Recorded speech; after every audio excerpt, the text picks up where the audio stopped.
Hey everyone, and welcome. Today we'll be talking about season 5 of the show Fargo. Fun fact, even though the show says the events are based off of true events, that's not actually true and has been something that has been a part of every season, and it started with the movie. This season came out in 2023 and stars Juno Temple, Jennifer Jason Leigh, and John Hamm and was created by Noah Hawley. So, without further ado, let's get right into it.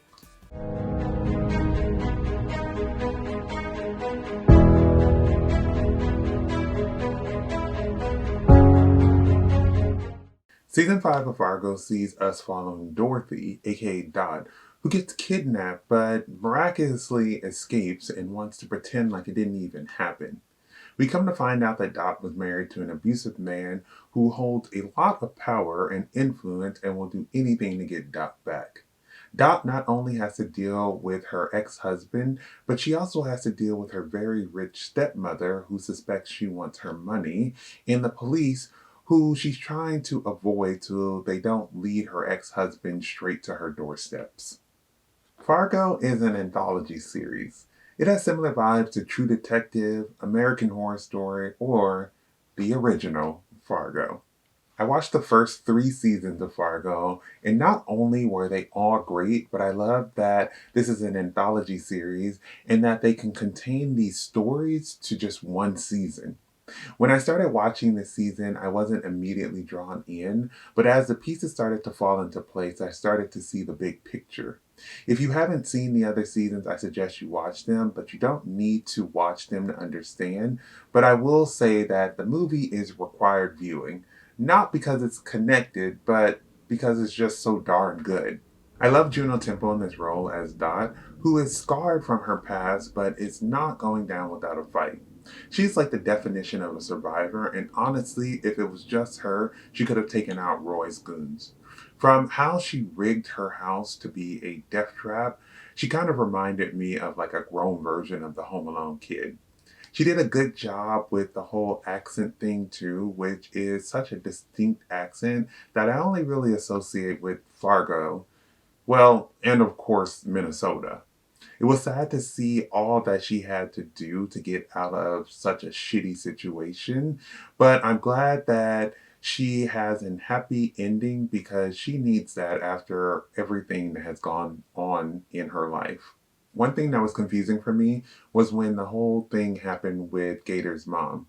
I was trying to figure out how much of that was real because it seemed like it was, but then it seemed like it wasn't. It was sad to see Dot's story, to see how Dot got with Roy in the first place, and how this woman who claimed to help so many other women left one in such a bad situation. Ula Munk was such a menace, and while he was very weird, he was also a force to be reckoned with. From his time on screen, we see why he is such a good criminal for hire because he would commit a crime and then he would be like a ghost. I'm glad in the end he didn't do anything with Dot, and through food and a nice talk, they were able to come to a non-verbal agreement to not battle each other to the death. While the story isn't true, it does feel super grounded in like Trump and conservatives. Far right ideals that have been talked about more and more since Trump started running for president. Like having this conservative sheriff basically have his own personal army really isn't that shocking for a conservative man like Roy, and him believing in God but also feeling like he is some special chosen one from God, even though he's not. As I watched this season, I came to realize that all of the men were trash except for the trooper Wit. Like starting off with Roy, I mean, there is a laundry list of reasons to hate him, but I think the standout is that he's abusive to women and thinks he's above the law.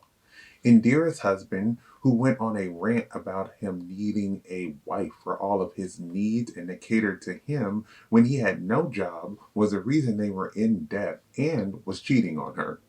Gator, who unfortunately is following in his father's footsteps and was young and dumb, which eventually led to him losing both of his eyes. Danish, who thought he was so smart and had the same power and influence as his boss, which he did not, which ended up getting him killed. And while Wayne is a super nice guy, he is so oblivious to every single thing that is going on. And in a scene where they are getting attacked in their house, he irritated me so much because you clearly see Dot has some idea of what she is doing. And instead of listening to her, you do what you want to do, which is go to the bedroom instead of going down the ladder, which she already prepped, just in case something was going to happen where you guys needed to get moved somewhere else. And then he gets electrocuted. And my God, he needed to stand up to his mother as well. Like, grow a backbone. They were all not doing a good job of being smart and decent humans. I was trying to figure out what my favorite part of this season was, and I think it was a tie between Dot and Dira and Lorraine, who were all pretty badass. Dot was in a good situation, but haunted by her past, and even though her past comes to shake up things, she didn't let it ruin her life and fought to get back to her real family.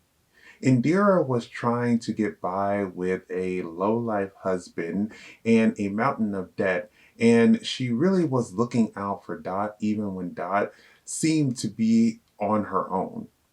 Lorraine was a character that I wasn't rooting for at all when she was first introduced to us, when she wants this Christmas card with her family with all these guns and is rude to Dot and her family.